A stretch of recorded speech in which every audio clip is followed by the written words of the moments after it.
Well, good morning and welcome to Elevenses. Now, I hope everybody can hear me clearly this morning. I did check everything and try to figure out why I lost the volume on the last show.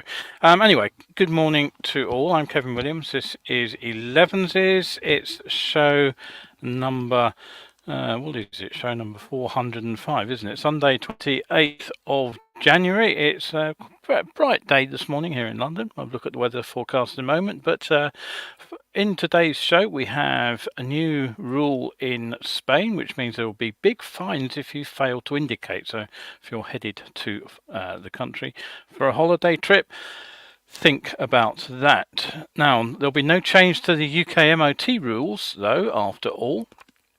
No less than 10 Think bike signs have gone up on the Isle of Wight. The only problem is they have 470 miles of road, but reducing the Welsh speed limits in urban areas from 30 to 20 has actually only resulted in an average speed drop of somewhat less than 3 miles per hour. Laguna Seca has been hit by a nuisance lawsuit, and Irish Superbikes are back at Mondello for this year, which is good news. There's a new rugged e-scooter from Gorgoro, the battery swap outfit from Taiwan. And finally, we'll have a quick look at the makeover that's been given to the Husqvarna Swartpilen and Vitpilen models. And today we'll end up with an interesting story which appeared online, all about the Toyota engine, which is apparently going to change the world because it's powered entirely by water. We'll have a look at that story and look at the science, as the expression goes. Right, so grab yourself a brew, settle yourself down with a biscuit, pull your chair up and stay with me for the next 30 odd minutes. We're an hour early today because I have a lunch engagement. It's the same lunch engagement which made me run the show an hour early last week, which was on, off, and then on again. Anyway, repeat performance this week. So, right, okay, what have we got for you today? Well, first of all, a little bit of housekeeping. As I say, if hopefully you can all hear me today, there are no volume issues. We have Kevin and Bo both saying good morning, so hi to you. The glitch last time out on Wednesday, I know it rendered the show almost inaudible. It was actually rather ironic, actually. The show was number 404, which of course is the HTML code for a missing page on a website, and it's certainly missing its audio. Now, there is an audio-only soundtrack with boosted volume, which I have uploaded to the podcast. It's a bit complicated to actually try to boost the volume on the YouTube video. I mean, reposting the whole thing. So the easiest thing to do is probably go over there and have a listen to the podcast. So Kevin says sound, gives it a thumbs up, which is good news. So you should be able to hear the podcast, but given the difficulties, I did hold over the in-depth item, which I was going to run at the end, to the next show. Now, it turned out that both the headset and the internal mic on the laptop, which I defaulted to after the headset didn't work, they were just set on 0. I have no idea why, but I found the same on my desktop when I checked that. So I guess it was a Windows update that caused the issue. I did run the latest Windows update on the laptop that morning, and needless to say, of course, I did that after checking that the studio software was all working properly. So memo to self, delay updates till after the show. Secondly, just a reminder, there will be no 11s Wednesday the 7th or Sunday the 11th of February, as I'm taking a short break. And then lastly, I will announce the topic for the February live online event in the next show. So make sure you tune in on Wednesday. Right, okay, so let's have a quick look at the weather, what's going on in the world for bikers. The answer is that it looks dry for most areas today. As I said, it's a fairly nice looking day at the moment here. It's breezy in Scotland and Ireland. The further north and west you go, the cloudier it will get, and there will be some spots of drizzle on western coasts and hills, but generally speaking, the further south and east you travel, the brighter it will become. It will be very mild, with highs down in the southeast up to 12 degrees, up to about 6 or 7, I think, northwest. In the Course of the evening, rain will arrive in northwest Scotland and Northern Ireland. It will push into northwest England and Wales tomorrow. It could turn wintry on hills. South and east, it starts dry with some sunny intervals, and it will be again exceptionally mild with a high of 14 degrees, which is getting towards record temperatures for this time of year in the southeast. 4 or 5 where the colder, wetter weather has appeared in the north and west. Now Tuesday seems to show much the same northwest southeast split. The far southeast is likely to be bright at first. The northwest will brighten up later as the rain edges southeast. Top temperatures back a bit to around 6 to 8. So that's the weather for the next few days. So on with the news for motorcyclists. Now don't forget, if you have anything that you want to say, do drop me a line. I'm more than happy to comment on anything you have to say during the show if I possibly can, and if I can't do it during the show, I will try to do it after the show. So news for bikers then, what have we got today?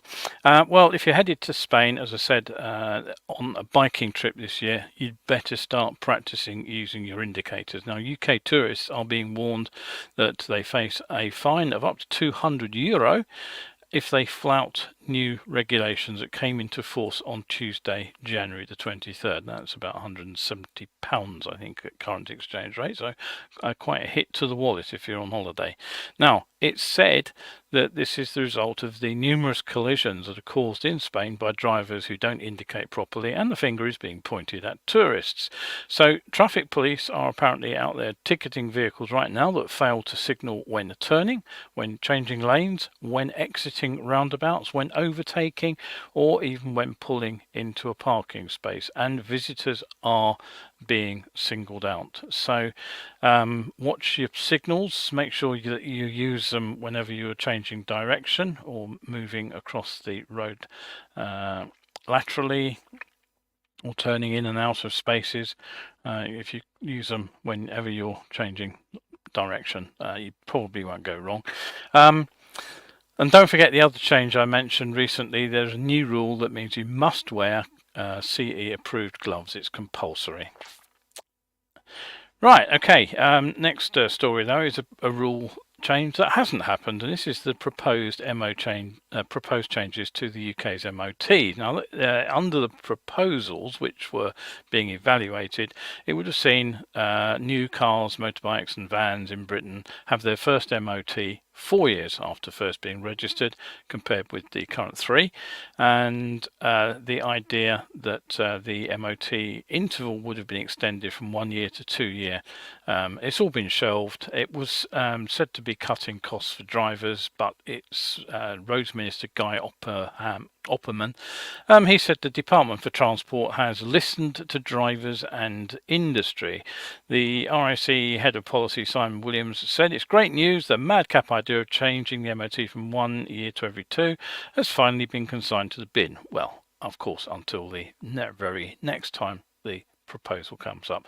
And the AA chief executive, Jakob Flauder, he says 1 in 10 cars fails their first MOT, so we fully support the government's pragmatic decision to maintain the first MOT at 3 years and annually thereafter. That 1 in 10 figure sounds pretty bad, doesn't it? But actually, looking at the most common reasons for failure, most are easily, if not necessarily cheaply, fixed. What was interesting, of course, is that they don't single out the fail points that occur at 3 years to try to decide what was wrong with newish cars. They just list everything that people fail for. But the top fail is non-working headlights, indicators and broken reflectors. That accounts for 25% of all failures. Most headlights on new vehicles, of course, are sealed, so you're going to have to replace the whole darn thing. There are relatively few, I think, which you can still plug a bulb in, which is, I think, definitely a backward step, and something I think that legislation ought to be put in place to force manufacturers to use removable bulbs. Even LEDs and HIDs can all be made with removable bulbs. There's no reason for these to be sealed in. Tyre condition, now that accounts for 12% of failures, up, they say, from 10% just a few years ago, and that's no doubt the result of our disintegrating roads. So that accounts for a third of all failures. Basically, you can swap those on and out, apart from even those silk beam headlights. Rather more worrying, faulty or broken suspension, that represents just under a fifth of all failures. That's actually what's grounded my camper at the moment, requiring me to track down parts from Japan. And a switch to a later, longer MOT interval, would it make vehicles more dangerous? Hard to say. As far as I know, most of Europe operates under the 4-year, 2-year regime, so it would be interesting to compare the rates of crashes caused by genuine vehicle failures. I suspect there wouldn't be a lot of difference, but of course the big change or the big impact of a longer MOT interval would be to the garages who carry out MOTs and remedial work. So I dare say they had a lot to do with the rejection of the scheme. Anyway, moving on rapidly, we have some new signs going up on the Isle of Wight. Now, if you know the Isle of Wight, it's an interesting little place. Beautiful scenery, but it's quite busy, quite crowded, and these, I think, fall firmly into the token gesture category. These new signs have been erected on what are described as key routes in the Newport, Cowes and East Cowes areas, thanks to an advocacy group, Cycle Wight, who've been working with the Isle of Wight's Council's road safety officer. Now, the signs, it seems, were prompted when the member of that organisation actually spotted similar signs in Portsmouth and the New Forest area 2 years ago, and the signs have been sponsored by the ferry operator Red Funnel. Now, I'd say that the principle is sound enough. It's nothing wrong with warning drivers that they are sharing the road and reminding them that they're likely to encounter slow-moving cycles and perhaps quicker-moving motorcycles. And there have been quite a few serious and fatal collisions involving cycles and motorcycles on the island. But as always, it's not a one-way fault system. Just because cyclists and motorcyclists are more vulnerable in a crash, it doesn't mean that bikers of both persuasions shouldn't be encouraged to think car too. So, yeah, by all means, advise drivers that there are two-wheelers on the road, but let's have some balance and let's try to encourage riders of both vehicles to think about the issues they cause other drivers too. Now, here's bad news. The Isle of Wight is just under 150 square miles, so not very big, 380 square kilometres if you think metric, and there are 477 miles of road on the island. And in 2022, vehicles travelled over 1/3 of a billion miles on the Isle of Wight's roads. So how many signs have been put up to remind all those drivers? Well, the answer is 10. Now, even on an island as small as the Isle of Wight, that's barely likely to impinge on driver consciousness, I would say.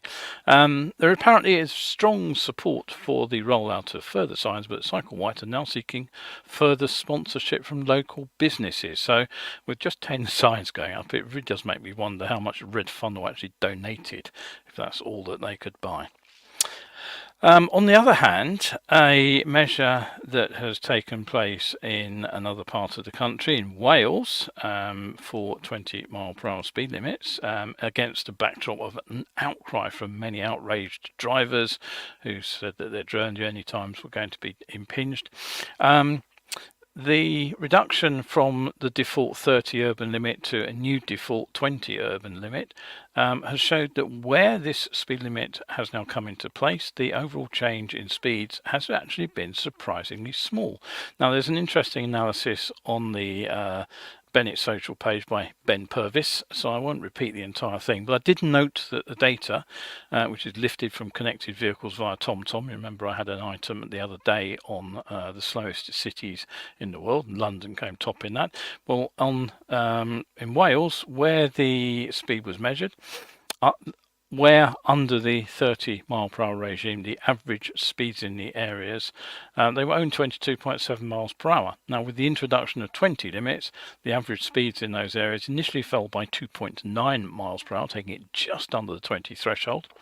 But 3 months on, they've crept up by half a mile per hour, and so now most drivers are driving around at 20.3 miles an hour, so technically over the limit. But to put it another way, the vehicles are travelling somewhat less than 3 miles per hour slower than they were previously. So, and I'll leave you to do the calculation on the effect on journey times. It will be insignificant on typical journeys through urban areas. Now, another interesting observation in that article is that when the polls were carried out last year, the widely reported polls where the majority in Wales were said to be against the 20 limits, what wasn't reported was that the same research showed that 63% of respondents actually supported lowering the speed limits where they live. So in other words, locals want to drive slowly past their own house, but they want the right to drive faster past other people's houses. Plus ça change. So yeah, not nearly so much of a problem as people think. And the other point, of course, is that where local councils believe that a 20 limit is inappropriate, they have the ability to maintain the pre-existing 30 limit. So it's not all bad news with that 20 limit sign. All right, okay, now Laguna Seca, the race circuit in California, is one of the world's iconic racetracks, I'd say, featuring that spectacular downhill sequence of bends known as the corkscrew. It's one I would actually love to go and watch a race at. Anyway, local residents have recently filed a lawsuit over noise and traffic complaints at the California circuit, despite the circuit having been built as far back as the 1950s. Now, one report on this basically says it's NIMBYism and people shouldn't buy houses where there's a racetrack. But it's a little bit more complicated than that, and the local press reports that the lawsuit has been filed by a group called Highway 68 Coalition, and they are targeting three parties: Monterey County, who own the circuit, the Monterey County Board of Supervisors, who presumably look after the interests of the Monterey County in the first place, and the Friends of Laguna Seca, who currently manage the track. Now, the coalition claims that the problem is that a substantial increase in the number of races and events at Laguna Seca over the last 2 years, and that the track is now used 340 days a year, that noise levels exceed 100 decibels, and that excessive traffic is being caused by the track's constant activities. And they also claim there have been violations in zoning laws, not quite sure what they are, and the California Environmental Quality Act. So I leave those to the technical, all the legal experts to work out. But the interesting thing here is another report is that has been suggesting that the aim is a ban on racing, and that's not true either. The lawsuit actually requests that the court order a return to the level of use and noise that existed in 1985. So basically a rollback from the current almost constant use to much less intensive use.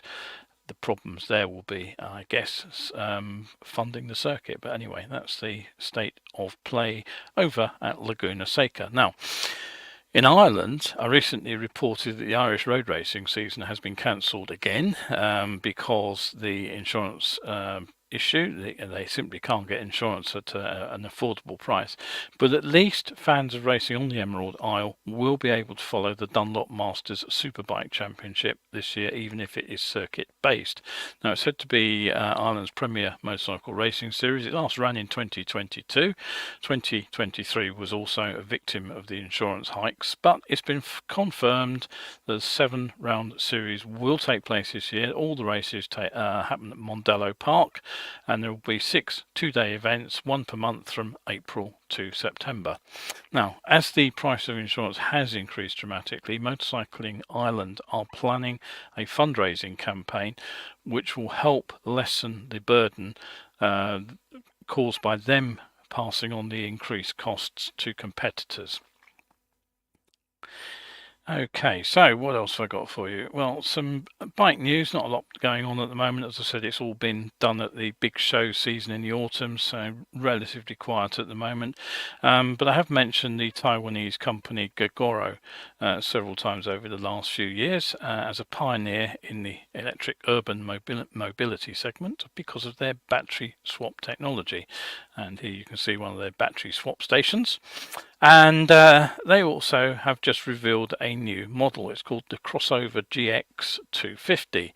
Now, the new bike is made in India, and it's targeted at the needs of Indian commuters. It's said to be able to handle the rigours of the biggest metropolises, but at the same time it's been ruggedized and made durable thanks to beefed up suspension to tackle off-road terrain. So basically it can deal with some of the less well made up roads in India. The bike's also said to have improved seating space, great deal more built-in storage, better ground clearance compared with previous models, and there's also an option to install luggage racks and carriers. So they are targeting, I suspect, not just commuters but the home delivery market too. Now, it's not just it's not rocket ship exactly. It's a 2.5 kilowatt direct drive electric motor, so you get a top speed of about 45 miles per hour, which is pretty enough for urban areas anyway. Swappable batteries, they deliver a certifiable real world range of 70 miles, they say, on a single charge, but obviously if you pull up next to one of these battery swap stations, you can extend your range indefinitely by changing your batteries over. Now, as you may remember in this puzzling world of who owns what and builds it where, the former Finnish brand Husqvarna is now owned by the Austrian company KTM, and their 125 and 400 Vitpilen and Swartpilen, which means white arrow and black arrow, are underpinned by the hardware from KTM's 125 and 390 Dukes, which are themselves built by KTM's partner Bajaj in India. So if you followed that, you'll know that KTM's got a refresh last year, and the Husqvarnas are also being updated. They get basically the same frame and the same engine as the new models, plus their own in-house styling. So the Swartpilen 401, we'll have a look at the picture here, lovely gloomy urban environment to set the picture to. The motor is now a 399 single. Power up slightly from the previous generation. It's now 46 horsepower, 39 newton meters, or 28.9 pound-feet of torque. I don't know whether that's actually a true gain or whether it's the result of the removal of the power restriction that was actually necessary on the previous iteration of this engine, and that came about because the complete bike was actually too light for the power to weight ratio for an A2 machine. So if I remember correctly, it had to be held down to 44 horsepower. Now the new KTM seems to have put on a bit of weight, possibly due to some of the new equipment it's fitted with. It's a steel trellis chassis, just like the KTM, of course. It's the identical chassis. White power suspension, it's adjustable, and a new aluminium swing arm, again in common with the KTM. 17-inch wheels with bi-brie brakes. That's a Brembo offshoot.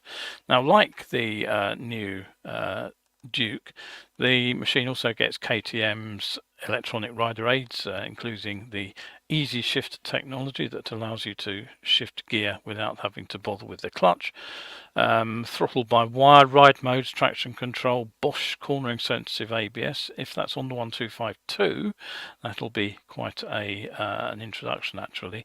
I'm not sure that is actually common to the 125, but it's certainly on the 390.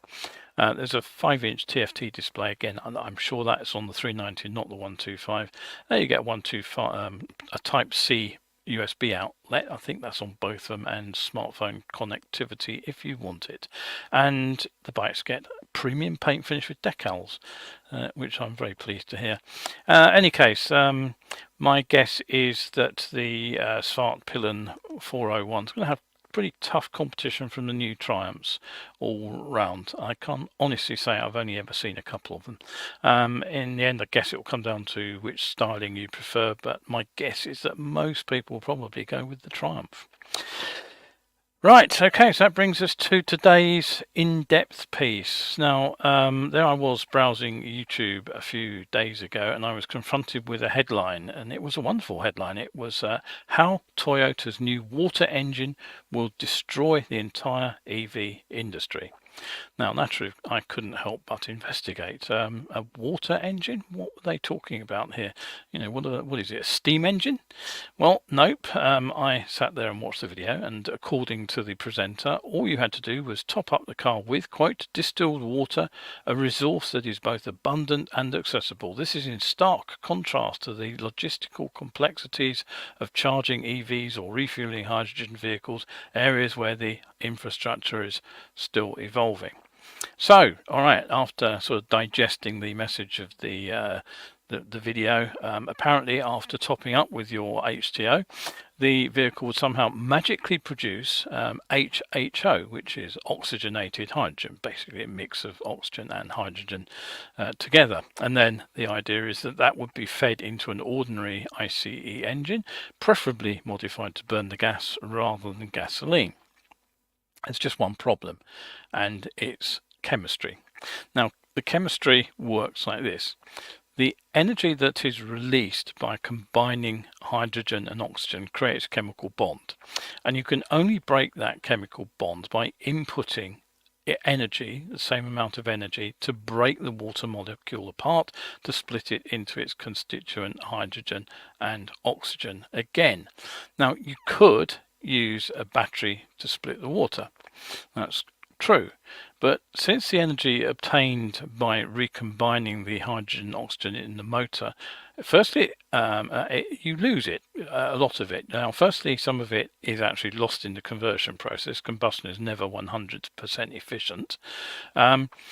So the second problem, of course, is you also have to move the vehicle, so you are now consuming a lot of the energy that you have just produced to push the vehicle forwards. So if you try to recharge the battery with the generator, which is what some people were saying that you'll be able to do, you would soon run out of energy in the battery. You simply couldn't produce enough energy from an alternator to recharge the battery, to split the water, to drive the engine which drives the generator. That's basically a perpetual motion machine, and it doesn't work.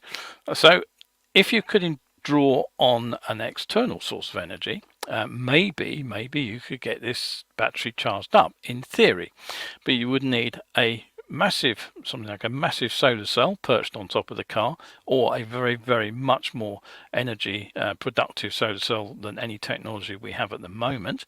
That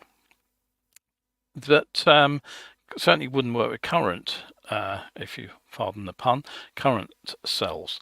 You could use some kind of inductive charging circuitry, for example. This has been trialled with trucks. A couple of years ago, I showed you some story of some HGVs, and I think it was a coach as well, trundling around a sort of a kilometre-long test track with inductive charging coils built into the roadway, and the electric motors in the vehicles keeping them going hour after hour after hour. But the only trouble is, of course, we don't have inductive charging under our roadways. But you could, in theory, keep your vehicle running by doing that. But here's the thing, and this is what I've said on many occasions before when we've been talking about the energy sources. If you're using electricity to split the water, you might as well skip that step altogether and use it to drive the electric motor directly, because you will get far fewer losses in terms of energy along the way. Anyway, the perpetual motion machine problem hasn't stopped a bunch of rather dodgy entrepreneurs from continuing to claim that they alone have the secret to the water-powered car that only needs water. And all that's holding them back from going into full production, of course, is some investment which they would like from you. Now, most of those people seem to have ended up in jail. Is there anything in the future that could possibly make it feasible? Well, there are chemical reactions that produce hydrogen on demand, and that's not exactly new to science. I remember generating hydrogen from water by dropping a chunk of sodium into it in my school days. I also remember full well that the reaction is explosive. It was enough to blow the lid off the sink in my chemistry laboratory, and I got detention for that little stunt. So you certainly wouldn't want to be doing that in your car's tank. Now, an article in New Scientist back in 2006 reported that boron had been used to generate the hydrogen from a tank of water, But of course, the resource that runs out here is the boron. You can keep topping up with water for sure, but you will need to get a fresh supply of boron. So where do you get the boron from? Well, one way is to remove the borate waste product and then regenerate it. But of course, for that, you need to put energy in. And for that, you need electricity. And as I explained earlier, it's energy intensive. You put more in than you get out. So it's going to be expensive. Now, last summer, I did cover the accidental discovery by a team at the University of Massachusetts that they could generate a small but continuous electric current from humidity in the air. But right now, that's a long way from being scaled up into the sort of device that could generate any serious amount of current, let alone the sort that would be needed to power an EV. And in any case, though it could be conceivably described as a water-powered car because it's using humidity in the air, it would be electricity driving the vehicle, not an internal combustion engine. Now, this idea has been around for a long time. It seems that there was a chap called Stanley Mayer who was the first to claim he'd built a dune buggy that ran on water, and that was as far back as 1980. Now, he supposedly sold the patent to BP, and then the claims are on the internet that he was disappeared. I believe that's the term. And the conspiracy theorists believe that he was bumped off. In fact, he was found guilty of, quote, gross and egregious fraud in an Ohio court in 1996, and he died of an aneurysm 2 years later. So his demise is documented, and he wasn't bumped off by black hats working for the energy companies. You can find out rather more about this at the link here on Wikipedia, as long as you assume that Wikipedia, of course, is part of the conspiracy. So the water-powered engine is fine for comedic value, but the depressing thing I always think is that couching the topic in sort of pseudoscience, there always seems to be plenty of people who are willing to believe in the bunkum technology. The astonishing number of comments saying, yeah, why isn't this available to all of us right now, is just utterly gobsmacking, frankly, reading that particular article. And you know, these people see the fact that there aren't cars running around powered only by water as a dark, repressive plot to deprive them of cheap fuel. If only. Right, that is pretty much it for today. I just want to say a quick thank you to all those coffee supporters who've supported me over the last week. Actually, we haven't got too many at the moment. NJ, Damo and Anonymous. I did know another one came in just this morning, just before I ran the show, so they'll pop into thank you, whoever that was. You'll appear in next week's show. Don't forget, if you do enjoy these shows and you want to support me, that is fantastic, and I always enjoy hearing what you have to say. The answer is to subscribe, of course, or like wherever you are, YouTube or Facebook. Click on the necessary buttons. If you're on YouTube, of course, do subscribe, because you will then get updates to all my other items in the 60-second series, the science and the safety series that run side by side. I've just put a new 60-second safety video up last week, so do go over there, have a look, and see about that. They're all in their own playlist as well. So right, that is it for today. Thank you very much again for looking in. Hope you've enjoyed the stories. If you have any comments, Bo says the car sounds good. Yes, if only. Too good to be true.